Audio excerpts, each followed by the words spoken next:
Hey everybody, I don't know about you, but as you've watched out over the world, the war in Russia and Ukraine is not just isolated to Eastern Europe. It's spread all over the world, and you can see it in market instabilities. You can see it here. People who do not think that that war is affecting you, all you got to do is look at gas prices. You look at your food prices. You see the global change that has happened.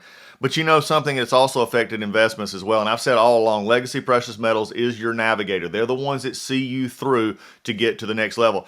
The good news about this is even with market volatility, market instability, you've got options. And gold prices are rising as investors turn to gold. And gold presents a hedge against this inflation and that protects you against the weakening dollar, which we are seeing.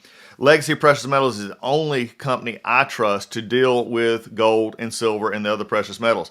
You need this investment. You need this as part of your portfolio to keep you buffered from what we're seeing in the world, war and volatility in the market. This is where you need to be.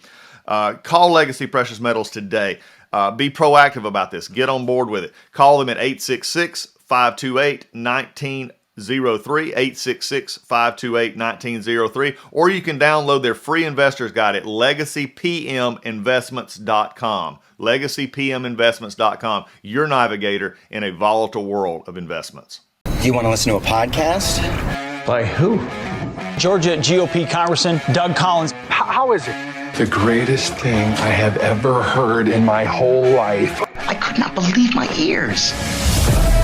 In this house, wherever the rules are disregarded, chaos and mob rule.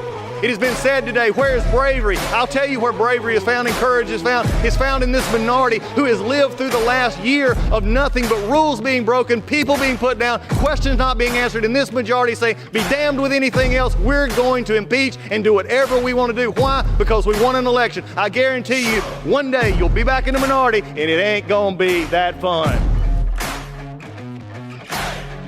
Hey everybody, welcome back. Today I wanted to talk to you a little bit about what we're hearing, and there's all this is going on about the spending and the appropriations and everything in Congress.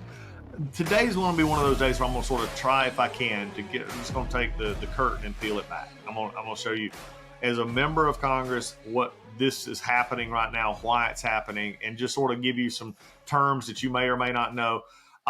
And try to give some semblance of perspective when it comes to the appropriations bills and spending in general. I believe personally, this is one of the reasons that Congress is so unliked, okay, by many, many people. There's a lot of reasons, and you can find your own pet peeve, but I believe that while I was there and even talking to people, that the inability to appropriate money, the inability to put a budget out there, the inability to do that basic item that, frankly, if you break it all down, is probably the only thing Congress has to do every year, okay, in a bigger sense, is appropriate and spend the nation's money.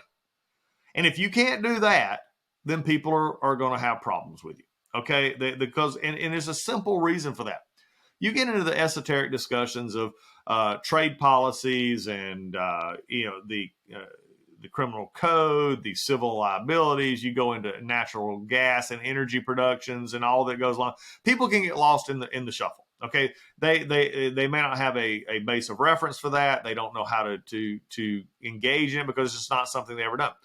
However, every family, every single person, everybody in this country of an adult age who is on their own has to understand how to spend their money and how to balance that and how to budget that. Now, some people do it badly. That's why they end up in bankruptcy. Some of it don't do, they struggle. They go paycheck to paycheck. They're always struggling to make ends meet. They're not putting anything away for savings, and that's how they end up in trouble. They're not putting anything for retirement, and they retire without anything. Look, but here's the bottom line. Everybody has to address it. You either may address it in a positive way or you may address it in a negative way, but you got to address it. Here's the problem that people understand. They turn and look at their elected officials in Congress who have one job, the old one job, man. And that is to do this budgets and to do it in a way in which spends the money and not shut the government out. And for all of you out there, let me just be honest, especially mainly from conservatives. You say, shut the government down, it gives you leverage. Not in most of the Congresses, and we've shown that to be true. In many of the shutdowns over the past decade, either it ended the same or worse for Republicans in many of these battles. Okay, going all the way back to ones that I was a part of in 2013, because really you can't just go in with this assumption that we'll shut it down and everybody else is just going to blame the other party. There's a place for a shutdown, there's a place for leverage, but most of the time, let's just be very frank, the status quo, and I'm going to call the status quo caucus, and that's the Republicans and Democrats and all of the bureaucracy and most of America, are just not going to deal with the drama of the federal government being shut down. So you've got to figure out a way. We've got to get back to a way in which this is understood. What happens? Okay, you're hearing a lot of things right now. First, let's define some terms. And I'm going to do these not necessarily, and for those, perfectionists out there, you want to go into the DougCollinsPodcast.com and hit email and email me about it. Well, you missed this. Look, I'm giving you broad references here. First off, let's talk about what we're hearing a lot of. Continuing resolution. A continuing resolution is exactly what you think it sounds like. It continues the current spending at the current levels into the specific time frame designated. So in essence, if you had and by the way, most of you may not realize this because nobody cares anymore. September 30th is actually the fiscal year end of the federal government. October 1st is the beginning of the fiscal year. So right now, technically, we should be in the 2023 fiscal year, but the Congress is, and look, I'm not casting stones in the sense of I wasn't a part, been there before. We should already be operating 3 months into a new budget, 2023, and we don't have it. We're on a continuing resolution from 2022. You want to know how bad this gets? Go back about 10 years ago. We were operating off continuing resolutions for, I believe it was 3 years almost. You still had the first Obama, or some of the early Obama budgets were still in place. And Democrat budgets, they were still in place, 2 to 3 years into the Republicans taking back over because they never could get to a place of getting what is called a regular budgetary process or an omnibus, however you want to look at it. So continuing resolution is simply taking every spending item and just simply moving them at the general levels. There's some adjustments that can be made for some cost, some inflation issues, some others that can be made generally in that continuing resolution. But for the most part, it is a status quo. Policies stay the same. You can't change policy. You can't change a lot of the funding items. It just has to be moved over. So that's continuing resolution. The other terminology here is omnibus, and you're hearing this from a lot of people. What is an omnibus? Well, I'm going to tell you what an omnibus typically is. It's just like a CR. They're both failures. A failure in the sense of doing it the way it's supposed to be done. Some of you may be on your treadmill right now or in your car saying, well, Doug, how is it supposed to be done? I'm so glad you asked. The federal government the appropriations process is put up into 12 different bills, 12 different bills that cover everything from the legislature to Homeland Security, through our military, through everything, divided up into 12 different bills.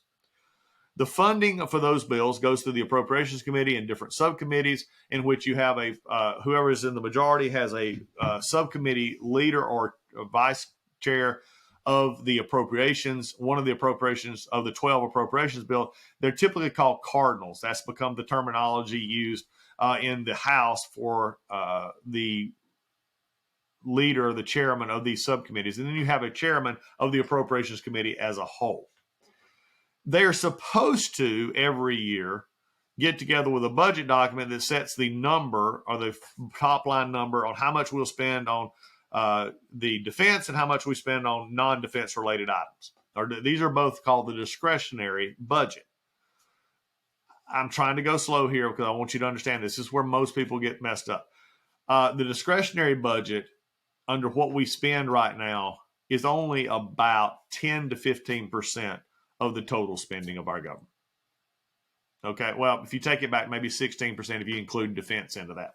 Take defense out of that, and you're closer to 8 to 10% of the entire spending of the federal government. So in other words, you could do away with the entire federal government except for defense, and you're still barely going to be taking in enough money to cover those debts because of Medicare, Medicaid, Social Security, some debt payments, and others. And if its interest rates continues to go up, that's going to affect it even more. You got to understand that. So all of you out there saying, lop off these departments and the budget will get balanced. No, there's other things has to be done to get it balanced. So just if you did away with energy and education and, commerce, those departments, you may just say, just do away with them altogether. There's still going to be some deficit spending going on because we're not addressing the big drivers, which is Social Security, Medicare, and Medicaid. Okay, until those are addressed, forget it. There is no hope of getting some of this under control. You cannot do it simply by what we call discretionary spending. Discretionary spending is spending Congress has a say in. Non-discretionary is stuff like Medicare, Social Security, and Medicaid, which they don't have a year-to-year say in unless you actually change the programs themselves. Now, if this is giving you a headache, just imagine what it is for reporters trying to write about this, because they have no clue either, it seems like. And they keep conflating these ideas, conflating these issues as we go forward. And lobbyists, others, and members of Congress will want to keep some of this out of the view, because this is where the money gets spent and how these programs and things continue. So you have the CR, which I've talked about. You have an omnibus, which I think is another mistake, because the omnibus takes these 12 appropriations bills and combines them into one big, gigantic ball of crap. Nobody really knows what's in it. And I'm saying this as someone who's been a part of it, but I have voted for these bills, even though there's some things in there I didn't like, as long as they didn't have true moral convictions for me in there. Again, then I say, okay, because they would have things that affected my state, my district, or the country that are spending for military that needed to be done. There have been a lot of things in there I didn't like, just as some of the Democrats would vote for it because it had some things that they needed, but not everybody got what they wanted. The omnibus itself is just taking those 12 bills and showing that the Congress is a failure. Why do I say that? Remember the 12 bills I talked about. After they got the two top line numbers actually show how much they can spend, and then they do the budgets, the 12 individual committees that I spoke of, the subcommittees.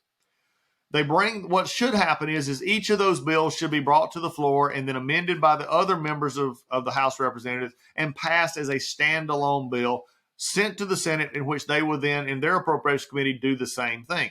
And then if let's just say they do the defense bill, the defense appropriations bill, they get it out of the House, they determine what we're going to spend money on down to, personnel, bullets, guns, tanks, whatever, send it over to the Senate. Senate says, okay, we agree with most of this. We don't agree with all of it. They put their bill together.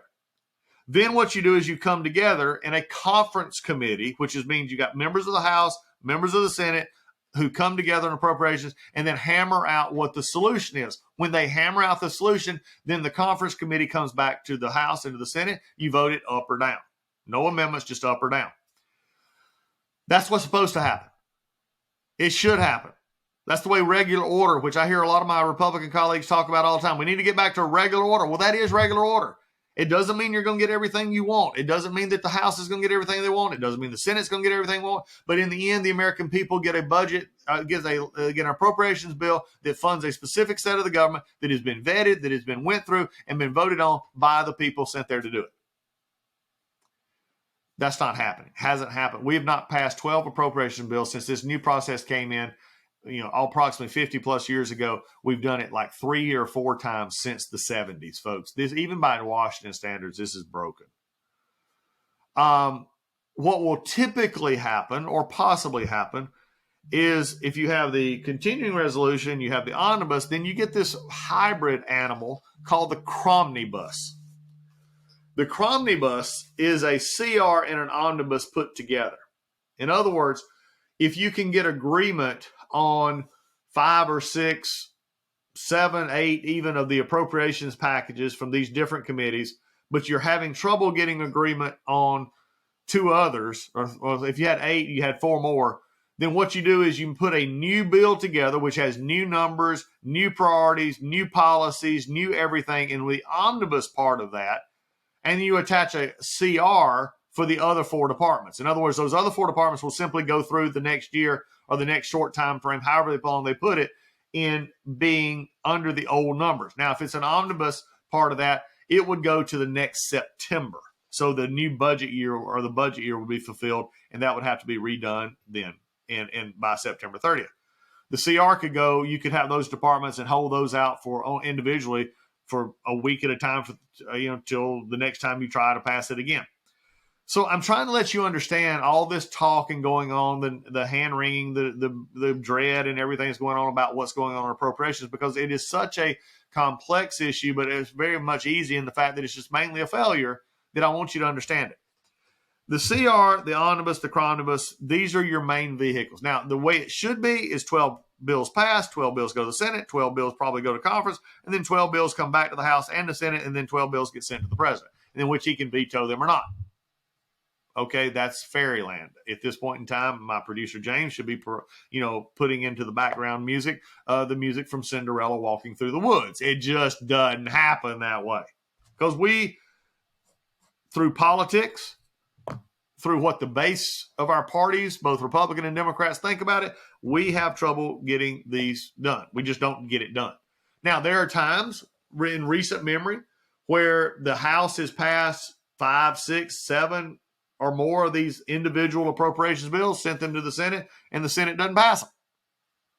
Or we don't get them enough to where we can get them to conference. I mean, there's a lot of issues with this, folks, because everybody's wanting a little piece of the pie that they've got. Now, what happens if you go into a CR is basically the administration gets to determine the continued determination of how that money is spent, because it's the same money from previous years, the same money on how it goes, and the administration, whoever, regardless of Democrat, Republican, they continue to carry that out. If you go to a shutdown situation, what we have found out many times in some of on the conservative side is, and we found this out in the shutdown back in 2013, in which the president has a way to determine the spending which is considered priority spending or essential spending. Our military doesn't shut down, by the way, under a CR. I mean, under a shutdown. We still put the military out there. A lot of their contractors won't get paid, or a lot of their civilian staff doesn't get paid. There may be some delay if it goes long enough in the military pay, but the military still stays on duty. Other things out there that continue to get done if the administration chooses to. The Obama administration chose to make it painful for everybody during that time. And so they shut down national parks. They shut down the Washington monuments. They did all of this throughout the country. A lot of things just to make it very, very difficult. 16 days into this, it finally broke, mainly because an interesting issue you'll probably only hear, in my opinion, here on the Doug Collins podcast. The reason in 2013, after 16 days, the shutdown was done away with is that House staff gets paid once a month, Senate staffers get paid twice a month, and once you got past the 15th, Senate staffers wasn't getting paid. That's some of the funny backstory here on why some of this stuff gets done. And there was an omnibus put forward. The omnibus put forward. It got passed. It didn't pass by many Republicans voting for it, but it went to the president. President signed it. Why does this matter?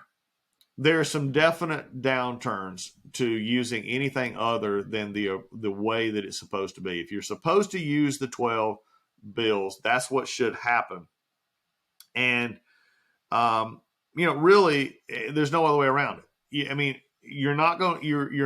there's no body on either side that has enough votes to just impart their will on every issue, mainly. And you say, well, Doug, you've told us that the House is a majority-run body.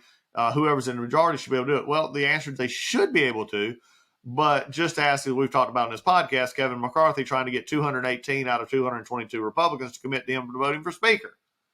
I mean, there are just some people who've never voted for an appropriations bill. They're never going to vote for an appropriations bill. This is why this is the one thing that would be bipartisan and has to be bipartisan in nature to actually get anything done, because the different members are sent there to represent their states and their constituencies and the nation as a whole. And we need to think better about this. The continuing resolution is harmful in that it just continues the same number. It continues the same policies. It just doesn't, and that may be good. Some of you say, well, that means we're not spending any more money, but you're still spending the excess that you had last year. Where it really affects, though, is the military. The military cannot run long-term under a CR. It just can't, because most of its products and most of its projects are long-term in commitment, and they can't commit to multi-year contracts or to make multi-year commitments under a CR, because you're bound by whatever the CR was from the previous year. You have no chance to buy new under a CR. So the Defense Department is the one that really takes the beating on this, and you need to understand that. So if you think a CR is a good thing, and you like our military and you like the fact they keep us safe, then really understand that that's not a good idea for our CR. In the agencies, again, a CR, they just learn to deal with it as they go through. They'll just take the same number from last year, put it back in, and that's what they'll do.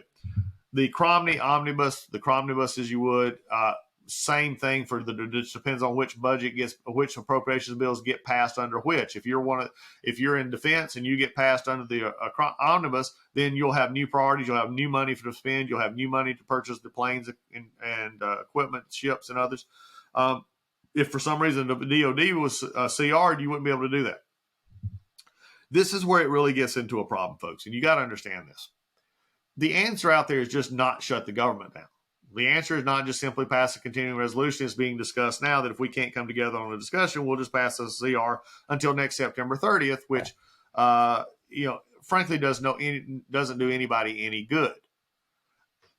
What do we have to have here? We've got to have a situation in which the budget is put together. We haven't even discussed the budget process, which is just the setting of numbers for the appropriations process. We've not set the authorizing, which comes from other committees to authorize then what is seen as appropriated or paid for in the appropriation budget. These are sometimes so disconnected, it's not funny. And if you don't follow, you realize that some things can be authorized but never funded. So the committee work in other committees, such as Judiciary or Natural Resources or others, they could fund programs that are never funded actually with dollars in the appropriations bill. This is why this has got to be fixed. And this is why I believe personally that Americans do not trust, do not like, whatever you want to put it, the Congress, because they have to do a budget. They have to do their appropriate. They have to see how much they have coming in, how much they're going to have going out. And if they're going to spend money, they're going to borrow money, whatever. They have to do that every single month.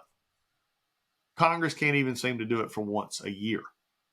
And I was a part of this. I complained about this. We got through it. But again, you got members who are refusing to compromise. You got members who will not only vote for things that they are scared of politically. This is why we get into the situation we're in. So I just wanted to give you, without going into the specifics of this year's budget, this year's appropriations package, you need to understand, if you're listening, one of the things we did on a previous podcast is give you stuff to talk about around the water cooler. So when you hear one of, Uncle so-and-so say, well, just shut the government down. That's what we need. We'll save all that money. No, you really don't. Because you know what? As minute the government is open back up, and it will be open back up, you're going to typically end up, what happens is they put in a clause that says we'll give back pay to those who are out of work, which means all of the money that would have been spent is going to be spent.